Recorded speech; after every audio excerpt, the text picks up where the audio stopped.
Matibay para sa prosekusyon ng naipakitang mga ebidensya ng tatlong tumayong testigo para sa Article 4 of Articles of Impeachment.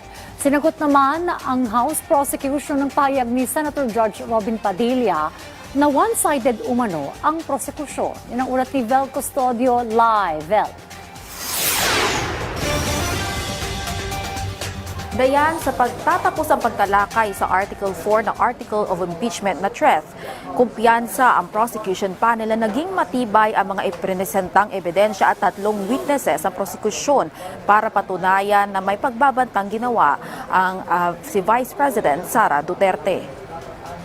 Dahil nga nagpo-corroborate itong mga statements nila, kita natin na merong na-authenticate ang video. Diba? Lahat tayo. Dahil mismo ang defense panel inamin. At ginamit pa nga yung video yan. No? Hindi nila gininay na merong video. Pangalawa, hindi rin nila gininay na merong banta na ginawa doon sa video yun ng ating pangalawang Pangulo. Inihambing pa niya sa 4 na kwarter ng basketball ang impeachment trial kung saan para kay Barbers lamang ang prosekusyon sa naging unang quarter sa court. Lamang ang prosecution panel doon sa first quarter na yan. And once the second quarter starts at magpresenta ulit ng mga ebidensya at ng mga testimonya mula sa ating mga witnesses, pa aking palagay, lalamang ulit no, ang ating prosecution team. We had only 3 witnesses, and I must say that all of them are powerful witnesses.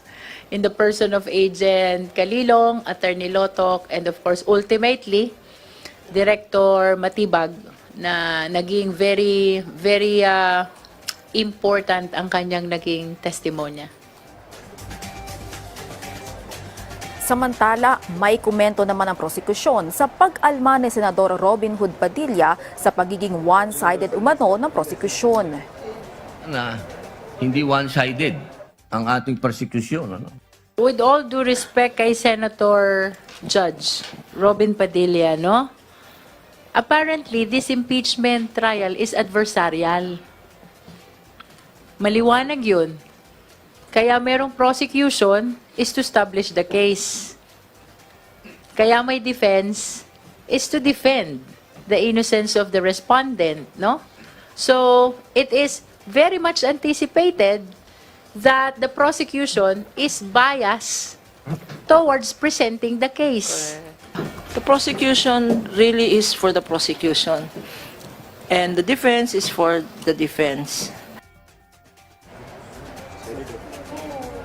Dayan, hindi muna magsasagawa ng impeachment trial ang impeachment court sa Lunes para bigyang daan ng pagdalo sa State of the Nation address si Pangulong Ferdinand R. Marcos Jr. Habang sa Miyerkules naman ay magsasagawa ng kontradaya o kontrasona dito sa Senado. Habang sa Huwebes naman ay magpapatuloy na ang impeachment trial dito sa Senado kung saan tatalakay na ang unang articles of impeachment na confidential funds. Balik sa iyo, Dayan. Maraming salamat, Vel Custodio.